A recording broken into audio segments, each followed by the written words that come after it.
Welcome to the Shaking It Up podcast with myself, Maria Lewis. I'm a physiotherapist and co-founder of Reach Your Peak, and Vicky Reese-Davis. Hello. She's a fitness mum and a personal trainer and a person living with young onset Parkinson's. The ideas and experience shared in this episode today are here to inform and inspire you, but they're not a substitute for medical advice. We want to say that right from the word go. If you're thinking about trying a new activity or making changes on what you're doing to stay active and live your life to the full with your Parkinson's, it's always really best to check in with your doctor, your physio, or your healthcare team. Every journey is different with Parkinson's, and that's what is a challenge, and that's what we enjoy, why we enjoy this condition so much. So make sure you do what works for you and what's safe for you, and that's really key. So we just want to start with that before we dive in to introducing our guest today and what we're doing. But Vicky, first of all, how are you? I'm very well, thank you. So Gary, I know this is like nothing compares to you, but I did the marathon. Brilliant. Well done. I'm walking now. Well done. for a bit. So something I never thought I'd do. Yeah. And are you glad you did it? I'm very glad I did it. It was incredibly tough, but it was lovely seeing actually along the route other people with Parkinson's, and just the joy of London on that day, bringing together all shapes, sizes, ethnicities, all cheering on for the same reason, just sheer joy and compassion. It's a very special day, and also managed to raise lots of money. So that's sort of the most important thing. So that's really good. Yeah. So I'm great. How are you? Me? I'm great. You thanks. also started running. I know. Yes. I've started running. Well, I have been running on and off for a while, but I'd kind of let it slip, and I'm back on it and back out and loving it, just because for me it gives me a bit of headspace and as escapism, which is always nice to do. And you can just put your trainers on and get out there, can't you? So you have no excuses. That probably brings you in nicely to introduce today's exciting guest. Yes, and so, well, today, our guest is someone who is truly defines resilience, determination, and the power of the human spirit. I really do believe that. Gary Shaunessey, he's not just a fitness enthusiast, he's an inspiration. You really are, Gary. Diagnosed with So you were diagnosed with Parkinson's disease. How long ago now, Gary? Just over 10 years ago now. Okay. Yeah. Okay. And you are chair of Parkinson's UK. Correct. Yeah. And you're also chair of England Athletics. Correct. And I also know you are chair of the Z Zurich Foundation, which is a charitable organisation, isn't it? As part of it is. It's a global charity funded by Zurich Insurance, and it's a privilege to work with all three of those organisations, to be honest. Yeah. Amazing. Can I also say congratulations to you, Vicky, for finishing the London Marathon? It was such a hot day. It was hot. Were you running? No, I was there. No. My son and I were at my eldest son and I were at the end, watching people come in, and it was just so impressive. Yeah. But I reckon that run the heat must have added 30 or 40 minutes to a lot of people's times. I think so. Yeah. Take that. That's what I put it down to. Yeah. I could say 50 or 60 minutes if that helps. Maybe the 60-minute mark. Yeah. Good. Well, how you kept going in that heat and how you put one foot in front of the other is just unbelievable. But, well, hopefully that's what this podcast is going to be all about, just doing that, putting one foot in front of the other. So back to you, Gary. Maria, you've got a few more Yeah, amazing things. yeah. So no, just it's been, it's been great to learn about you, Gary, and about all these amazing things that you've done, from weight training to endurance challenges, and really pushing yourself really to the limits to you know stay strong, and also to have that mindset to be able to do that, is just phenomenal, really. So I think today is just about kind of learning from you and your experience a bit about what you've been up to and what you've been doing, and how you began that journey. So Vicky's gonna pick up with that. Yeah, so I'm sure other people would be really interested, Gary. So when you were diagnosed, so I was diagnosed 4 years ago, you were 10 years ago. Yeah. So presumably you were physically very active before your diagnosis as well.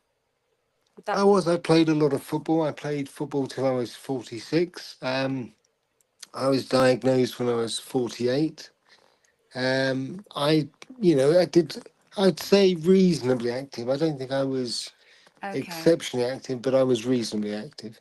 So what inspired you to begin your physical challenges after being diagnosed? Well, my wife Janet is an absolute star, and I think inspired and told me to do things. The two things go together. When I was diagnosed, if I'm honest, I went through. I was in quite a sort of a dark place from my point of view fairly quickly, because it felt like I got diagnosed. It was, you've got this condition. We can't cure it at the moment. We can give you something that masks it. It's going to get worse. Um, by the time that 5 or 6 years have passed, the condition, the side effects of the mask, the drugs that mask it, will start to have an effect on you as well. And it was very much this kind of feeling of prepare for decline. And that was, really quite grim to feel. And I was out running when I was working in Lisbon on a conference, and I was out running, and I just had an awful run. I literally was sort of shuffling along, and I rang Janet from my hotel room. It was about 5:30 in the morning. She wasn't impressed by being rung at 5:30, and I was kind of saying, what am I going to do? Do I have to give up work? Do I have to stop doing any sport? Do I, how do I deal with this? And she said, it's a long-term condition. You could run last week, so you can run this week. And you've just got to focus on what you can do, not what you can't do. And so, she was Gary, right. that was coming from your wife. Yeah. Which is just so wonderful to hear. When you got your diagnosis, did anyone say that something similar to you then, or was anything written down on the diagnosis letter to say, these are the things that can help, exercise, etc., or was it very much left to you to find out? It was, the answer is I got no recommendation about exercise at all. You don't always remember everything from that sort of situation, but I was pretty clear, and Janet was with me when I was there. The consultant was very clear. You've got an incurable condition, and you're going to decline. And it was very much about medication, and hopefully someone will come up with a cure. And actually, the reality is you can do a lot more, whether it's exercise, whether it's diet, whether it's, mindset, I think, as well. So, yeah, I was one of the reasons I've been so vocal about this is I don't want other people to go through the experience I went through. And my experience wasn't as bad as some I've heard, but I've also heard some people whose consultants have really been helpful and explained things to them in a much more positive and supportive way. But I think it can set the tone for how you see the condition, and if you give up, then you'll be proved right. Yeah. I mean, I think you're absolutely right, and it's a shame that that still does happen to people. I mean, my diagnosis was similar, and the thing that made me want to do exactly the same as you and help people know that it's not, you know, that you can still live a happy and fulfilled life was my diagnosis letter. And when I turned it over, there was, where are the where are all the things that can help me, where are the websites to go to and the telephone number, you know, there's nothing there. And you know, that's fine if you've got a wonderful wife like yours as a supportive family, but if you're on your own, I mean, Yeah. that's pretty heartbreaking. So that's interesting to hear. So can you describe now the physical and mental benefits that you have found from exercising, and how did you, so your wife is telling you, look, you ran last week, you can still run. So was it a gradual build up? Did you just mentally say, right, I'm gonna, Um, how did it all begin on that front?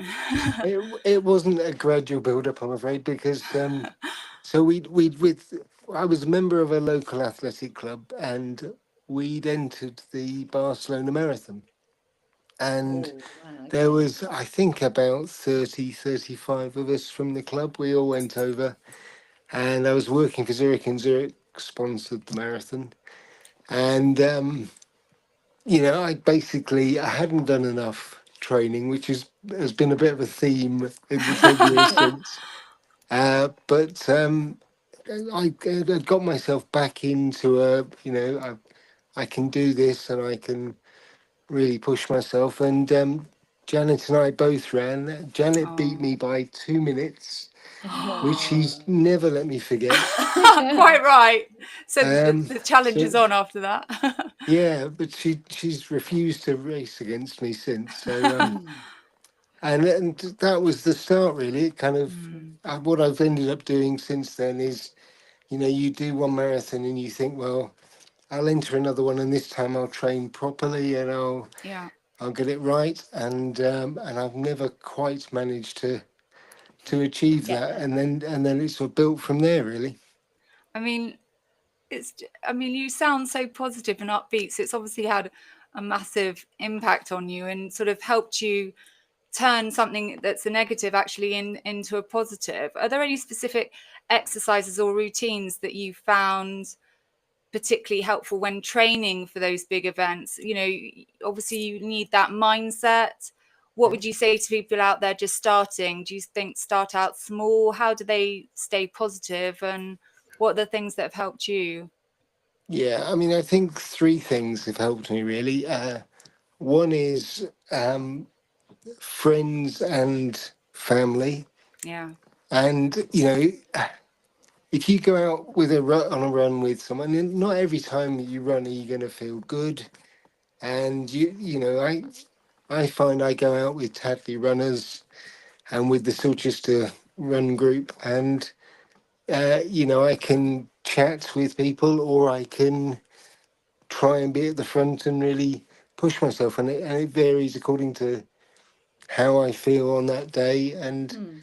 And when I run, I don't feel I've got Parkinson's. Mm, Uh, the the runners that I run with don't treat me any differently than they mm, would have treated me before my diagnosis. So I don't want sympathy, mm, and I don't Yeah. think most people with Parkinson's do want sympathy. no, So that's the first thing. If you've got a group around you, you yeah, meet some brilliant people, and people really show up in their best light, actually, when these sorts of things happen, because the support I've had has been wonderful. The second thing I'd say is I think it's really sensible to get a proper plan. Yeah. I haven't always been really sensible, but what I have been quite good at doing is gradually increasing, rather than sort of trying to heroically go from 5K to 25K in 2 weeks or something. yeah, So I think gradual, and the third thing for me is training can be really boring. Tell me about it. That bicycle track, Exactly. gosh. So, well, but you've got to Yeah. find a way of enjoying it, Yeah, actually. you have. And I do, do the sport that you want to do because you enjoy it. Don't do something that you feel obliged to do. If you don't like running, there's plenty of other sports. Yeah. Um, and mix it up a bit, try different things, try hill training, interval training, you know. It's great with Strava. I shouldn't promote individual brands, but There are Strava, other brands available. there are other brands available, But but it is they've a good got, one. but it's, you can test yourself against different, there's sort of segments that they run, and you can have the local best time and all that kind of stuff. I think it's great. Park run is wonderful as well. Yeah. Yeah. And So, one thing I've been asked a lot, just on the whole exercise, be it running or any sport, medication. Yeah, Because medication obviously allows us to move. But how did you work out? Did you up your medication? Did it take a while to make that? Because we're all different dealing with our Parkinson's. We've all got different yeah. symptoms. So how did you know when to take and etc. etc.? So when I started, I mean, 10 years ago, it was fairly early days. It didn't really, there wasn't that much of a problem in the early days. I've always tried to keep my medication routine very similar, good. whether I'm running or not. I put my tablets in a contact lens case, which means they're really easy to get to. Yeah. Actually, the last time I did London, which uh, was last year, um, I left it a bit late. My tremor was really kicking in, and I couldn't open the contact lens Oh case. Oh no. And I was no. on for a personal best as well. Oh, Oh, But Gary. which I got the personal best. oh, But well Oh, done. but brilliant. what was brilliant was I stopped at the side of the embankment, and this this random woman was stood there, and I said, "Can you open that and give me my medication, please?" And she was Oh, brilliant. She just took control. Yep, sorted, done, and off I went again. off you went. I had to do the same. I had a backpack and I had to stop and ask someone to open it, and that's lovely. Yeah. So That is, I think you adapt and you become more flexible. I cycled from Liverpool to Ukraine uh, 2 years ago, and we were about 10:30 at night on the third day getting to the hotel, the place we were staying, and it was tipping down. It was cold, and I was struggling with my meds, and just one of the team, Patrick, just took over and went, right, we'll sort this out. Get you some water, get you the meds ready, and you shouldn't rely on other people. I think that's really important. But when push comes to shove, other people will help you out well, enormously. I think what you're touching on is everything that is so important when you're trying to be active with Parkinson's. It's that um, accountability, that working in a group, with that community, that support. Mm. These are things that are gonna make a huge difference to people who want to begin this. And I think, Gary, as well, that frequency, that ability to schedule as well, having ring fence time, when you if you're with a club, if it's something that's regularly happening, it's going to help you to get out there and actually do it, and get moving. And we recognize that with Parkinson's, that can be really a real challenge. We talk about the non-motor symptoms, and Mm. this apathy, this fatigue that often a lot of people speak about. And I think that can be a huge challenge when, you know, I can only imagine at diagnosis, if, for you, it was great because you were kind of used to exercise, and Yeah. it was something that you've been involved in, and you had your support from your wife. But for people who are out there who have been diagnosed for the and have never really engaged in any form of physical activity or sport, maybe since they were last at school, it can be really difficult to get motivated to do that. And the key things that you've touched on, that's what makes the difference. I think it's that community, that accountability, that regularity, that structure to turning up and doing whatever you can on that particular day, depending on how you're feeling. I think that's really key, and that's really I, nice to hear. I certainly agree with that, Maria. But I also think there's something about not wanting to let other people down. So Okay. if I kind of say I'm going to go for a run today, and then I can look out the window and say, well, it's a bit hot or it's a bit rainy or whatever. Whereas if I've committed to someone that I'm going to go and run with them, Yeah. Yeah. that's quite difficult to turn that down. The other thing is, I think, you know, the danger is you get into a mindset of you're managing decline. I've been lucky that I've been able to get into a mindset of I'm managing improvement. You know, I Yeah. did get my PB last year, but I've tried lots of different sports which I hadn't been doing.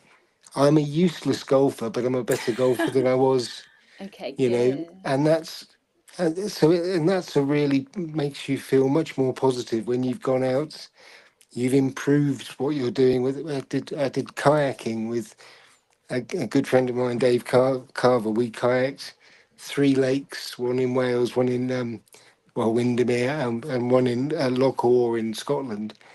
And I'd never done anything like that, so it's a real learning process, and it means you're stopping yourself from being in a situation where it's kind of set up as well. You're going to get worse. Just manage it. I think that becomes quite motivational for me. Yeah. Yeah, amazing. So getting that feedback and Mm, doing something different, challenging. So if we look at how people with Parkinson's should be exercising, it's all around the fact that you are exercising your brain, and yeah, that is key. So the fact that you're being challenged and you're trying different things is what's going to keep you um, working your brain and exercising your brain and driving those neuro changes in the brain that we're after, yeah, to want to manage your symptoms, but also to slow progression, because that's ultimately what we now are starting to believe and recognize is a certainty when exercising for your Parkinson's, and that's exciting. Yeah. So you talked about your tremor being, is that your main motor symptom, Gary? yeah. And I have a bit of dystonia, I think it's called. I'm useless at knowing the names Yeah, for these I things. know. Um, but as I say, when I run, I don't feel that. It doesn't feel like I've got it. When I cycle, you're static from the waist up.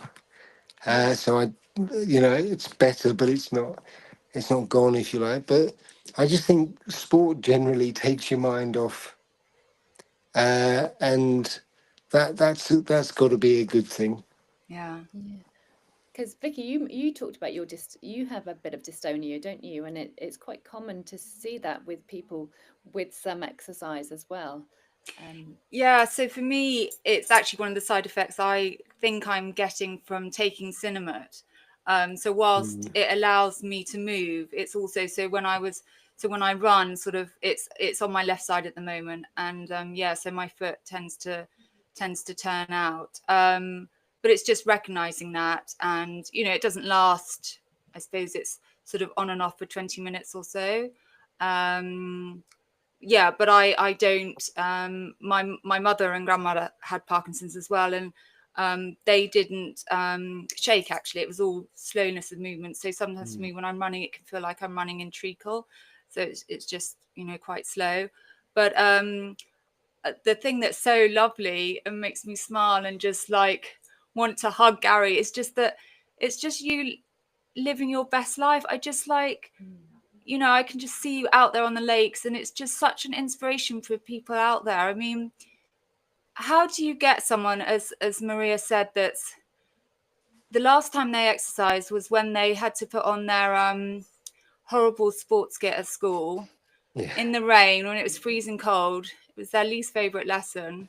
yeah, And now they said, right, so you know that thing you hated, that's the best thing that you can that's do good for now. you. Yeah. Yeah, that's good for you. How would Well, you? that's not easy. I mean, and I'm very lucky that I enjoy sports, so it does come easy. I think I'd say two things though. One is there are so many different sports. I mean, when I went to Yeah, school, you basically were well, you can go, you get your kit on, and you go off down and cross country, and it's Yeah, I like cross country, terrible. but there are days in December when that's not a good thing. So there are just a range of sports are so much better. You can do, for example, if your balance isn't good, you can now, set up a static bike on, and you can cycle away. You can talk to other people while you're doing it. So I think there's just so many other things you can do. So I think for me, it's about don't just focus on the exercise, focus on the whole kind of thing around it. yeah, you're Um, absolutely right. There's so many sports, and also so many sports where, for example, table tennis or tennis, where you're mm. you're really using your brain at the same time. There's so many sports, walking, football, and walking. It's huge. So there is a lot of information out there, isn't there? On You're absolutely right. Choosing something you might enjoy. There is, and it's not just sports. It's so one of the things I've been doing recently because uh, I want to make sure my balance is okay. I want to make sure it stays okay. Is when I brush my teeth, I stand on one leg. Yeah, good man. I've Great. I've now started to get to the stage where I stand on one leg and I try and do sort of mini squats when you do it. And I've fall over a couple of times, but normally I'm stood right next to the bathroom sink, so I'm okay. And I think doing things like that, people assume that they can't do anything about it, and you can do something about so many parts of our condition. Yeah, Um, I was talking to someone recently who was also in the marathon, and she was having a real problem with her one of her feet drags behind her, and actually I suggested I don't. I need to check in how it went, but I suggested she visit. Those people who look at your gait, and yeah, and you can end up with. Is it called orthotics or something? That Yes, the orthotic. little Yes. yeah. and things like that can make a massive difference. Yeah. Actually, just make you a bit more comfortable and enjoy it. Yeah, And Maria and I were talking, weren't we, at the beginning about that, and how some trainers, you can go to shops and they'll test you and get the right trainers for you as Yeah. well, and with lots of padding, so that can help. Sorry, and Maria. yeah, and I think that's so important, especially with Parkinson's, because what we do see over a period of time is that your gait pattern does change. Yeah. So, being assessed initially to see what's right for you, and then ensuring that you go back every 12 months, as a Mm, minimum, to just mm, to have that reassessed to see if there are any, because there are slight changes that can be done with orthotics that can, and even sometimes it's just about the type of trainers that you Yeah. decide to buy, isn't it? And can they can make such a difference for balance, but also performance when you're running too. Yeah, yeah. I don't know whether you got these, Vicky, but I got some of those carbon shoes. They are brilliant. I got, They're expensive, but they're brilliant. I don't know if mine are gone, but there other brands are available before I say the name. Hoka or Hoka? Yeah, Hocker. Hoka. Okay. I got that, and because they're very wide, so Yeah, they sort of support you. So that helped me. And yeah, I mean, there are some amazing footwear out there, which is worth Yeah. investing in. mm, And I think for depending on what your sport is as well, you need to make sure that you have got the right footwear. I think that's essential, to one, to prevent any injuries, but yeah, two, to definitely can help with balance when you're doing whatever activity or sport. So yeah, definitely worth getting some advice. I guess the other thing for me that has been good um, is having something as a kind of the next thing I'm doing. And that is always, having something that spurs me on. So, I was lucky enough with Andy Tucker, who's a great friend of mine, to he persuaded me to do the three-legged running world record, the Oh my 12 goodness. hours and 24-hour distance world record. And he's a brilliant triathlete, and he's a lovely guy, and he's a similar height to me, and that matters when you're doing I bet it does. yeah. But that was great fun, and it was something different, and so. But when you've got that as something you're heading towards, that So do gives you you? a real motivation. So Gary, do you have to keep going for 12 hours? If you want to break the record, you do, yeah. Wow. In So three, we as three-legged running or Yeah, we broke the walking? record for 12-hour world record for 12 hours and 24 hours, and then two Wow. Australian semi-professional basketball players who are, I think, about 25 years younger than us. Um, really nice fellas, actually. They broke the record again, so we went and broke it back. Oh, I love it. Oh, Love Yeah, it. that's but That's I don't great. think amazing. I don't think we'd give it another go, because I think we got as far as we could do. Yeah. Oh, that's fantastic. You've just taken me back to my primary school years. We used to have a local village carnival, and there was a girl I was at school with called Camilla Brown, and the two of us we were the three-legged champions for years. There And you There you go. go. we used to practice at playtime round. You need to get hold of Just, Camilla Well, Brown. I know. I don't know what it's she's up to now. I'd certainly offer to help coach you if you want to Oh, thanks, break the Gary. word, because I actually think I'm right in saying that the female world record, actually, I think it's quite a gap, actually, because with the world record thing was all about finding something we could do. Yeah. I love Um, that. Yeah. so I think you might find that there's a world record To waiting be for you. broken. Oh, Yeah, well, thank you. Well, There you I go. will have a think about that. just don't break Andy and my world record. That's the No, one thing. well, Gary, I know there will be no risk of that. So, well done. Oh, brilliant. Well, I think some of the things that we've been talking about and has just been so useful as regards to how we go out there and how people out there can start being active, and also recognizing that the best exercise, because we get asked that a lot, what's the best exercise for Hmm. Parkinson's? The best exercise is an exercise or an activity or a sport that you're going to enjoy, that Mm, you're going to Yeah.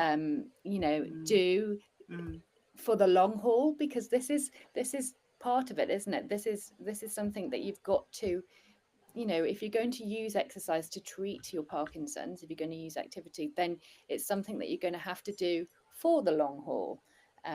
So it's got It, to be something you enjoy, hasn't it? it has, and I don't know whether Vicky would agree with this, but for me, I think one of the things you also have to be, well, we don't have to do anything, but I think it's is to accept that you will notice your Parkinson's more than other people around you.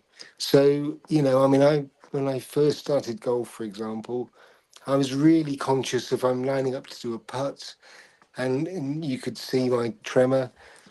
I don't think anyone else in the golf club is at all bothered about that, but I was bothered about it, and Mm. that's, it's not easy, and it's easy to say don't allow that to be the case, but that's very difficult to be the reality. But over time, I've become better at just, I just want to enjoy myself. So why should I stop myself enjoying sport because I become too self-conscious about things? Yeah, and it's accepting the situation, which isn't easy, and it Mm. will take time, and it differs for different people. But I think, when you're facing a situation which people are in every day with all sorts of things, it's, sliding doors. You either go down that route or you go down Yeah. this route, and you've got to choose, do I want to live my life and make the best of it? And you're absolutely right about people noticing. Generally, people in life are so concerned about themselves that, and we forget Yes. this all the time. They're thinking about them and how they look, and they're this, that, and the other, and they'll actually be looking at you going, oh my God, isn't he brilliant? Whereas you're thinking, oh, they could all look at my tremor. But as you say, I think that comes, and it's nice for you to share that over time that's become less so for you. Yeah. So So I what's think, happening tomorrow?